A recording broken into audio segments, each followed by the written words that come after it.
Olá, turma! Bom dia, tudo bem com vocês? Sou a professora Ivani Souza e por hoje, ser segunda-feira, vamos dar início a mais uma videoaula da nossa disciplina de Ciências. Então, desde já, convido a todos vocês a pegarem o livro Módulo 2, Disciplina de Ciências, na página 21. Aonde vocês irão encontrar exatamente essa página aqui, certo? Hoje nós iremos dar continuidade explorando sobre o reino vegetal, as nossas plantas. Então iremos estudar como tema principal as partes da planta. Vamos lá? Encontraram direitinho aí a página?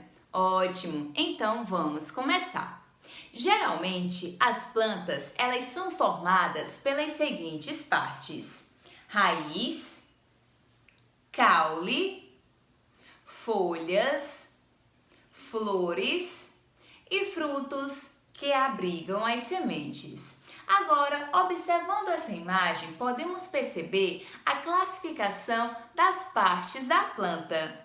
Vamos iniciar pela raiz. A raiz, ela fixa a planta ao solo, ela que deixa a plantinha bem grudadinha na terra, tá? E a raiz, ela vai retirar da terra a água e os sais minerais, uma forma de seus nutrientes para que a planta possa sobreviver. É como se a boca da planta fosse na raiz. O caule tem como função sustentar folhas, flores e frutos, que fica na parte superior da planta, em cima. Então, ele sustenta tudo que está em cima, certo? É como se ele segurasse. E o caule também tem como função transportar os nutrientes para toda parte da planta. Que nutrientes são esses? Aquele que a raiz pegou do solo, a água e os sais minerais. Então, eles são transportados pelo caule e vai para todas as folhas, flores e frutos, tá? As folhas, ela também tem um papel muito importante na planta. É ela que absorve luz e calor do sol para realizar o processo da fotossíntese. A fotossíntese a tia já explicou na aula anterior. A fotossíntese é quando a planta ela recebe o gás carbônico e a luz do sol e automaticamente ela vai produzir o seu próprio alimento, que é quem? A glicose. A glicose é o alimento da planta. E automaticamente a planta ela produz o gás oxigênio e libera para o ambiente, o gás que nós necessitamos para a nossa sobrevivência. Então, é assim que acontece a fotossíntese. A fotossíntese é o processo em que a planta produz o seu próprio alimento. Ou seja, é como se o narizinho da planta fosse as folhas. Já as flores, ela é responsável pela reprodução e é elas que vão dar origem ao fruto. Ou seja, é como se o fruto fosse o filho e a flor fosse a mãe. Todo fruto, ele vem através da flor.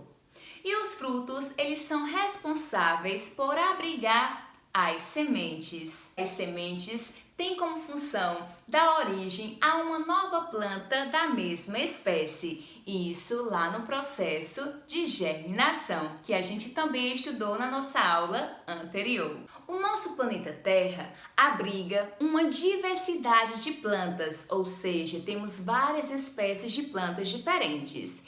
E por isso que não são todas as plantas que apresentam todas essas estruturas.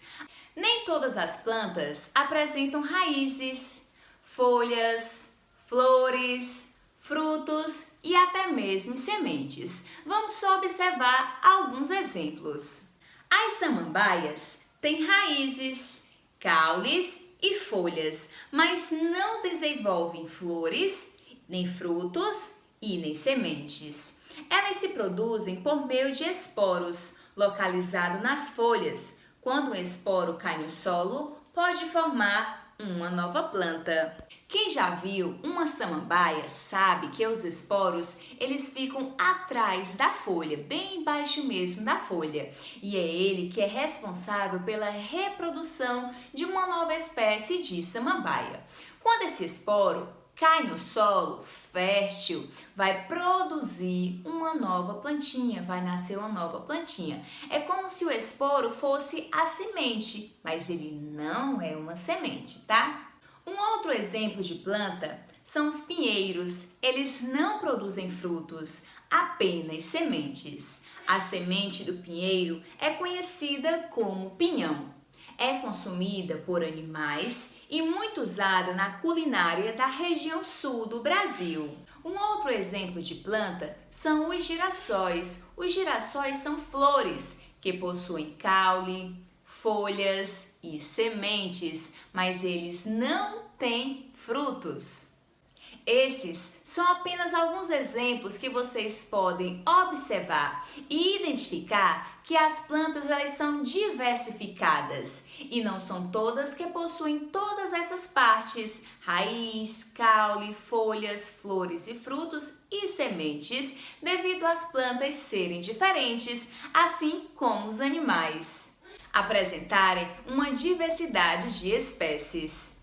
As plantas, elas são muito importantes para a existência de todos os outros seres vivos, pois são as plantas que fabricam o oxigênio, o gás necessário para a existência de todos os seres vivos. Mas podemos perceber que há uma variedade de plantas de acordo com o ambiente, como por exemplo, no ambiente rural, no campo, podemos perceber que há uma variedade de plantas e de animais devido por ser um ambiente natural.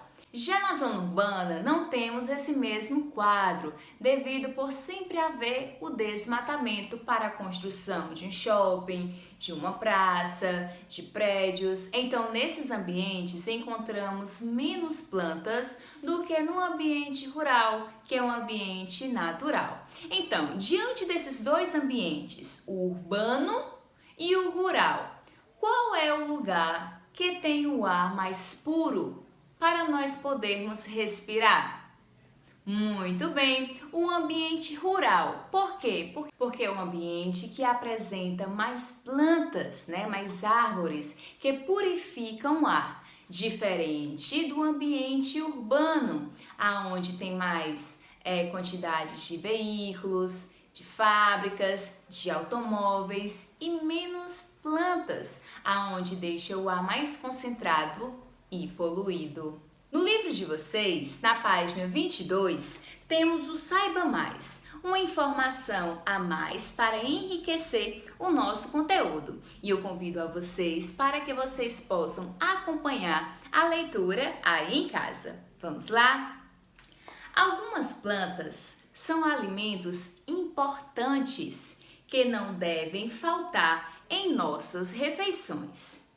As frutas e as verduras, por exemplo, são fontes de energia, vitaminas, água e sais minerais.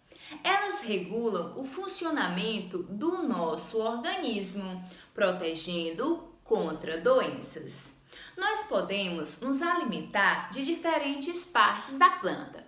Observem aí no livro de vocês. Todas essas imagens representam alimentos que eles estão classificados de acordo com a parte da planta. Vamos só observar. Vamos iniciar com raízes. Aqui na imagem temos mandioca. A mandioca é um tipo de raiz que nos serve de alimento, assim como temos também a batata, a cenoura, a beterraba. Todos eles são raízes comestíveis, tá? Aqui temos as folhas. Um exemplo de folha comestível são os alfaces. Além do alface, temos quem? Espinafre, o coentro, a salsinha, são exemplos de folhas comestíveis. Temos caule. Um exemplo de caule é a batata inglesa, tá? A batata doce, que é aquela batata roxinha, ela é uma raiz. Agora, a batata inglesa, ela é um caule. Assim também temos como exemplo de caule comestível o palmito e a cana-de-açúcar. Vamos para as flores. Temos como exemplo de flor comestível o couve-flor.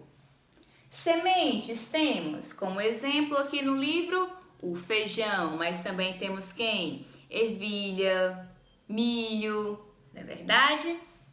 E frutos, temos um exemplo a goiaba, temos uma variedade de frutas, né? Maçã, abacaxi, maracujá, acerola, graviola e entre outros. Então, eu estou falando isso para vocês poderem perceberem que as plantas, elas são classificadas em partes e de acordo com as partes da planta, temos alimentos comestíveis que devem estar presentes nas nossas refeições, porque eles são importantes, ajudam o nosso corpo a ficar forte contra algumas doenças. Então lembrem-se, crianças, é fundamental esses alimentos estarem presentes nas refeições de vocês. Diante dessas informações, agora é hora da atividade. Vocês irão realizar a atividade de ciências no livro, na página 23 e na página 24. Ao concluir, vocês irão tirar uma foto e me enviar. Qualquer dúvida é só entrar em contato que a gente resolve esse assunto. Um beijo e até a próxima aula. Tchau!